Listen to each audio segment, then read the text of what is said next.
Shalom warga kerajaan yang dikasihi Tuhan. Hari ini kita akan membahas firman Tuhan dari 2 Timotius 2 ayat 1 sampai 13.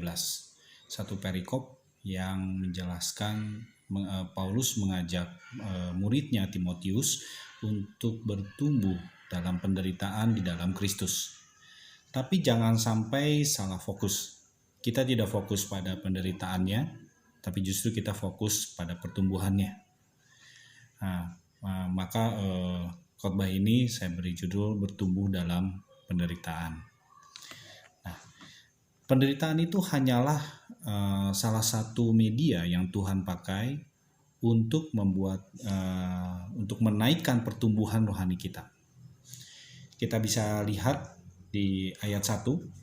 Sebab itu hai anakku, jadilah kuat oleh kasih karunia dalam Kristus Yesus. Jadi di sini kita bisa lihat ajakan Paulus untuk menjadi lebih kuat dalam kasih karunia, bukan karena kekuatan kita, tapi oleh kasih karunia dalam Kristus Yesus. Nah, setiap manusia pasti akan mengalami yang namanya penderitaan, kesusahan, masalah hidup atau problema hidup. Dan setiap orang akan mempunyai respon yang berbeda-beda. Nah, saya punya sebuah cerita atau ilustrasi yang bisa menggambarkan 3 golongan manusia yang punya respon yang berbeda-beda. Cerita ini ada 3 bahan yang akan diproses yang sama, yaitu wortel, telur, dan kopi. Wortel jika dimasak, dipanaskan dalam panci air yang mendidih, maka dia akan menjadi lembek. Tetapi sebaliknya telur, jika dimasak, dipanaskan dalam panci air mendidih, maka dia akan mengeras. Beda dengan kopi. Kopi jika diseduh, dimasukkan ke dalam panci air mendidih, maka dia akan melarut dan menghasilkan aroma yang harum. Proses yang sama, tapi menghasilkan reaksi dan tanggapan yang berbeda-beda. Begitu juga manusia. Orang jenis wortel, jika mengalami penderitaan, maka dia akan menjadi makin lembek, menjadi makin lemah, makin merasa takut, makin tak berdaya, semakin terpuruk, bahkan kadang penderitaannya bisa membuat mereka menjadi traumatis sehingga memerlukan pemulihan atau rehabilitasi. Nah, orang jenis telur justru sebaliknya. Ketika mereka mengalami penderitaan, justru mereka akan semakin keras, makin benci, makin marah, makin susah diatur, sehingga semakin sulit dibentuk menjadi pribadi yang dikehendaki oleh Tuhan. Nah, orang jenis kopi merupakan orang yang menjalani proses penderitaan ini dengan sikap berserah yang positif. Sehingga melalui penderitaan ini justru ia dapat mengeluarkan aroma yang harum. Nah, seperti kalau kita mengalami penderitaan, justru kita akan bisa memuliakan Tuhan. Nah, tentu kita ingin seperti kopi, kita ingin berespon seperti kopi. Nah, ketika kita bisa berespon seperti kopi ini, kita bisa menghasilkan 4 hal dalam pertumbuhan dalam penderitaan. Nah, yang pertama, penderitaan akan mengarahkan perhatian kita kepada Tuhan. Itu udah naluri ya biasanya. Begitu kita mengalami masalah, mengalami penderitaan, kita pasti akan cari Tuhan. Perhatian kita langsung tertuju pada Tuhan. Nah, kita bisa lihat di ayat 4, 5, dan 6. Saya akan bacakan dari ayat 3 malah. Ikutlah menderita sebagai seorang prajurit yang baik dari Kristus Yesus. Seorang prajurit yang sedang berjuang tidak memusingkan dirinya sendiri dengan soal penghidupannya, supaya dengan demikian ia berkenan kepada komandannya. Jadi ketika kita bisa mengarahkan perhatian kita kepada Tuhan, kita bisa fokus kepada Tuhan, kita bisa melakukan perintahnya, yaitu mengasihi Dia dan sesama. Ketika ini kehendak Tuhan, sehingga kita tidak mementingkan dirinya sendiri, sama seperti prajurit ini, kita hanya fokus pada perintah Tuhan.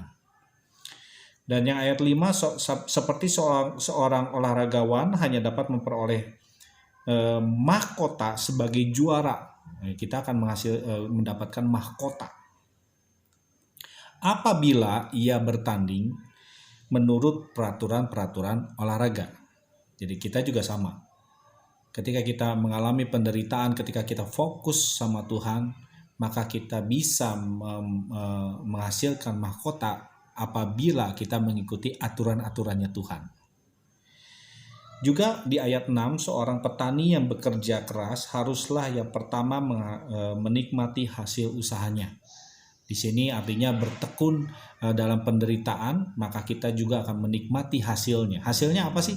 Biasanya hasilnya itu adalah kita menjadi tahan uji, kita mendapatkan upah, kita mengalami pertumbuhan, dan lain-lain. Jadi poin pertama, penderitaan itu akan mengarahkan perhatian kita kepada Tuhan. Poin yang kedua, penderitaan itu akan membentuk keserupaan kita dengan Kristus. Keserupaan dalam apa? Kita bisa lihat di ayat 8 dan 9, itu keserupaan dalam iman.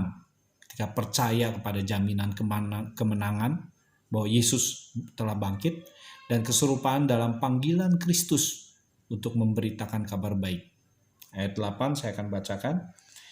Ingatlah ini, Yesus Kristus yang telah bangkit dari antara orang mati, jaminan kemenangan, bangkit daripada orang mati, yang telah dilahirkan sebagai keturunan Daud, itulah yang kuberitakan dalam Injilku. Karena pemberitaan Injil inilah aku menderita, malah dibelenggu seperti seorang penjahat, tetapi firman Allah tidak terbelenggu. Jadi kita bisa serupa dengan Kristus, ya, untuk memberitakan kabar baik ini. Nah, poin ketiga adalah penderitaan itu akan menyatakan karya dan kemuliaan Tuhan. Kita bisa baca di ayat 10.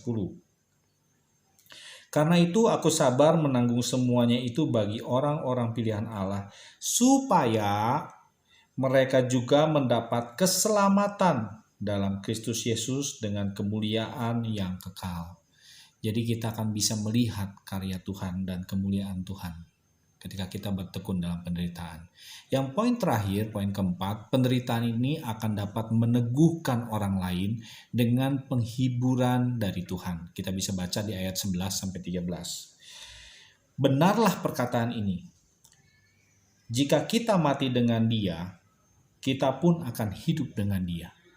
Benar-benar peneguhan. Jika kita bertekun, kita pun akan ikut memerintah dengan Dia.